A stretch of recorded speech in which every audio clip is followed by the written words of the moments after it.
Welcome back, everybody. My name is Tucker, and today's video is once again going to be something a little bit different. I'm continuing to try new things just to try and be a little bit more unique than just doing the same kind of stuff over and over that everybody else seems to be doing on NBA YouTube at the moment. And so for me, every single night it feels like there's a couple of things that happen in games or just happen throughout the NBA that I want to talk about in videos, but they just don't really fit as their own video most of the time because they're only really like 2 to 3 minute thoughts about things that I have about, like I said, games or just things going on around the NBA. So what I'm going to be doing a few times a week or maybe even more often moving forward is putting together a video like this, which is essentially just a Sporting Logically show of a whole bunch of stuff put together. Now, this isn't going to be like a news show or anything. I'm going to be talking about recent events, but I'm going to be giving my opinions on them rather than just telling you guys what happened. And as always, the best way for you guys to tell me if you're enjoying this series, if you'd like to see more of these, if you'd like to see them more often, less often, whatever feedback you have, the two best ways to do that is if you're enjoying it, leave a like rating, and then any kind of feedback you have, positive or negative, please leave those down in the comment section below. All right, so the first segment we have here is called About Last Night, and this is where I'm going to be talking about some results from the games the night before and just kind of discussing some headlines that came out of them. The first is going to be the Houston Rockets taking down the LA Clippers in a game in which James Harden absolutely went off, including scoring 17 points in the last 5 minutes of the game as the Clippers were attempting to come back. Harden was 12 from 26 from the field, 7 for 13 from 3, and scored over 40 points once again. And the big headline for me out of this is it possible that James Harden could potentially win another MVP this season? Because he's averaging nearly 40 points per game on a Rockets team that's going to need his offense because they are really struggling with injuries. Him and Russell Westbrook are healthy, but everybody else on the roster seems to be dealing with something. And durability-wise, he's always been a player that's been able to fight through injuries, play a lot of games, and he's going to be getting a lot of shots. And it's possible that he could end up averaging 40 points per game for an entire season. And so the question that comes out of this, like I said, is it possible that he could potentially end up winning another MVP? Now, for me, no, I don't think so, because I think people were just really tired of his style and honestly watching him play. Like, this was a huge game that he had last night, and people were talking about it, of course, but it wasn't as big of a deal as it probably would have been for another player. People were just so fatigued with the Harden thing, the getting to the free throw line, flopping at times to get calls, making a lot of threes, shooting a lot of shots, and just scoring the ball a ton, but not really in an all that entertaining way. Now, that's nothing against Harden because it's an alarmingly effective strategy, but in terms of him winning an MVP, I just don't see how that's going to happen because I just don't think people want to vote for him. Like Giannis and Luka Doncic and other players like that play a different style, that are more exciting, that are newer, people just, they gravitate towards those players more than they do James Harden. And for me, I just don't think he's going to win another MVP ever again in his career because we're just so tired of watching him play in a style that is a lot of times boring. Moving on now to another game from last night, and this is the Orlando Magic defeating the Philadelphia 76ers 112-97. And the big headline for me here is about the 76ers and what's potentially going wrong for them, because as we all know, they got off to a great start to begin the year. They were 5-0, looked like one of the best teams in the league, and now suddenly they're sitting at 7-4. So really quickly, let me give you some numbers here on the Sixers. They've lost 4 of their last 6 since that 5-0 start, and their only 2 wins since then were at home against the Hornets by 8 and at home against the Cavs by 1. On the season, they're bottom 10 in the league in made threes and second worst in turnovers per game, while giving up the second most three-point attempts and the 5th most made threes in the league defensively. And as I said, the team is now 7-4 after that hot start. And there are some things that you can kind of talk yourself out of this and say, yeah, there's really not any issues going on here for Philadelphia. Joel Embiid's only played in 7 games. This was always a team that was going to be kind of weird in terms of fit. They weren't going to have much flow, and it's not surprising to see them struggle early in the season, and the 5-0 start wasn't the best thing for them because that raised expectations even further, and now they're kind of falling off. So it's not necessarily the end of the world, but it is worth wondering if there's something wrong at the core of this team. Now, personally, I think they're going to get it figured out as long as they can just stay the course and not do anything too dramatic because they do have some tougher games coming up, so they might even be staring at like a 500 record 20 or so games in, but as long as they just relax, allow these pieces to come together, I think they're going to be fine. And this is a team that a lot of people picked to potentially represent the Eastern Conference in the NBA Finals, and I think they're still talented enough to get a top 3 seed and still be on pace to make the finals out of the Eastern Conference, again, as long as they don't do anything too drastic. And then the last game I want to talk about is the Jah Morant buzzer beater pushing the Memphis Grizzlies over the Charlotte Hornets. My first point is about Ja, and then it's about the Hornets in general. And Morant at the moment seems to be the Rookie of the Year frontrunner, especially while Zion Williamson is recovering from his injury. He's not like so far ahead of the pack that other players can't catch up, but he's been really good to start. Let me give you some more numbers. He's at 18.3 points per game, almost 6 assists per game, almost 50% from the field, 44% from 3, but on only, a little bit less than 2 attempts per game, and a true shooting percentage right around 55%. So for a rookie, through his first 12 or so games, those are outstanding statistics, and it looks like if he maintains this pace, Morant is going to end up winning Rookie of the Year. My only thing is, I'm a little bit concerned that he's going to get hurt in a relatively serious way at some point this season, or maybe just even later on down the road in his career, because he plays so recklessly, and that's part of what makes him so special.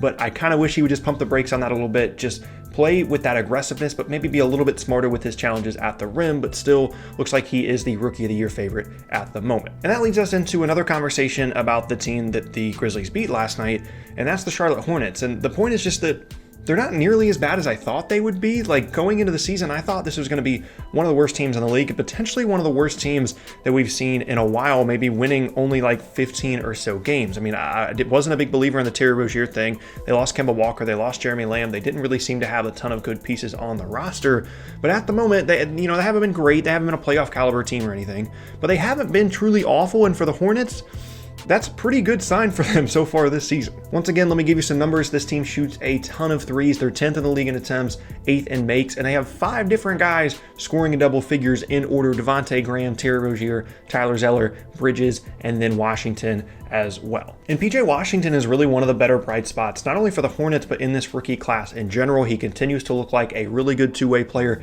He's shooting the ball extremely well still, and it's definitely an unsustainable level in terms of his three-point percentage. In my opinion, that has to come down. He's not going to shoot in the mid-40s on high volume throughout the entire season, and certainly not throughout his entire career. But with where they picked him, he definitely looks to be a highly valuable player. And like I said, they don't look to be a playoff team or anything, but they could potentially win like 28 to 30 games, which is about 10 or so more than I thought they would going into the season. Like I said, and this leads us into our next segment, I thought they had a chance to be the worst team in the league this year. It doesn't look like that's going to happen. So who is the worst team in the NBA right now? All right, so for worst teams in the league, I have a couple of contenders here. First up is the Golden State Warriors. Pretty shockingly, are going to end up being one of the worst teams in the league this season. They have all these injuries. Klay's out, Steph is out. They've lost so many other players throughout their roster that we don't even really think about to early season injuries. That's, causing them to struggle even now that they're coming back.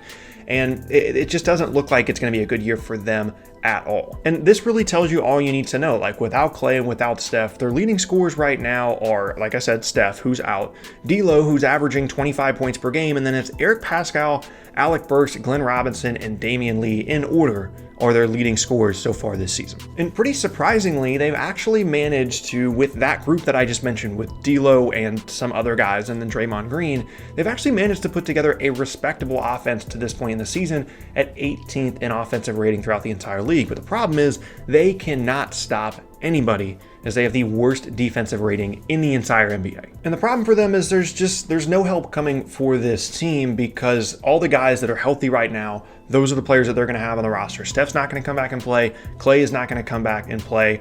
And they have a real chance to end up with the worst record in the entire league this season, which is just such a shocking turnaround and drop off for this team. Again, it's injury related, but it's still just so crazy to see this team at now 2-10 after the loss to the Lakers last night. And our next contender now for worst team in the entire league is the New York Knicks. And as I mentioned, for the Warriors, their issue is injuries. For the Knicks, the issue is just the fit. They actually do have a good amount of talent on the roster as a whole, but the pieces just don't fit together. They're 30th in offensive rating, they're 21st in defensive rating. RJ Barrett has slowed down after what was actually a pretty hot start, and they're a complete mess right now. Pretty much everybody on the roster outside of Barrett and Mitchell Robinson and maybe some other guys are trade pieces on their team right now. They're probably going to end up firing David Fizdale at some point during this season, and there's they're completely dysfunctional. And again, I don't think they're the least talented team in the entire league. I think there are other teams, certainly, that have less talent than this Knicks team does. They're just so poorly put together and just so poorly managed as a franchise as a whole. And last up now, in terms of a team that is in contention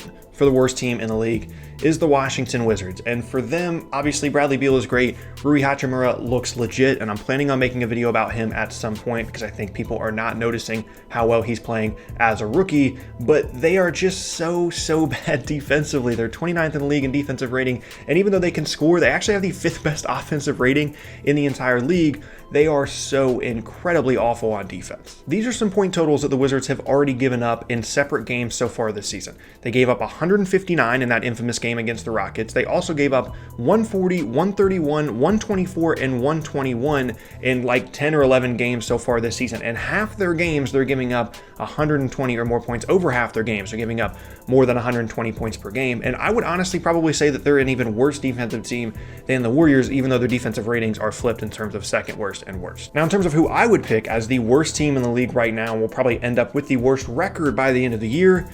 My pick is going to be the New York Knicks. And again, it's not a talent issue. I think they have some good players in different situations. I just don't think any of the pieces really fit very well together at all. They're probably going to end up firing their coach, which is going to add a whole new level of dysfunction. And I think Steve Kerr is going to be able to try and get some wins out of this Warriors team. And then the Wizards are going to be able to score enough points to maybe get to like 25 wins. But the Knicks right now, in my opinion, are staring at another like 15 to 18 and 19 to 20-ish win season, which in my opinion is probably going to put them at the bottom of the league. So for me, worst team in the league right now, it's the New York Knicks. And now we get to the last section, and this is a perfect example of why I wanted to do this series, because I want to talk about this, but it doesn't belong in its own video because I don't think it deserves that much conversation.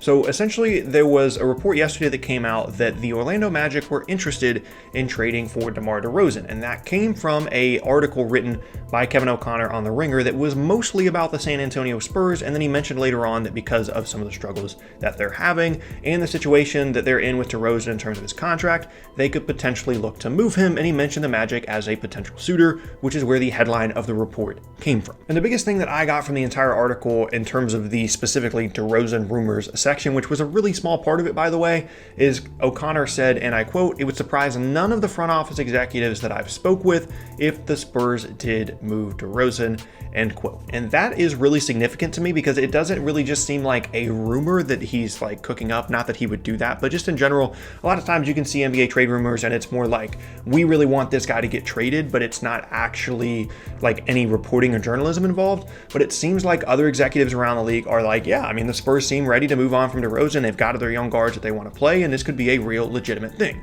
However, I'm not necessarily buying it right now, because until proven otherwise, as long as Greg Popovich is the head coach of the San Antonio Spurs, they're not going to start trading away veterans and going into this like rebuild kind of mode. Now, if they see a trade opportunity with Orlando with another team that they think legitimately improves their team right now, and they're trading away DeRozan and getting back whoever, and they think that they're a better team as a result, then I could see that potentially happening. But I don't really think that's what this article is insinuating. I think it's saying that the Spurs need to move on essentially from the way that they've been playing, and DeRozan trading him away would be the best way to do that. But again, they've just been a notoriously stubborn franchise in terms of moving on from this group, and it's one of the reasons why potentially they might not be as good for the next 10 years or whenever Popovich ends up retiring, because they kind of botched the Kawhi trade in terms of what they got back.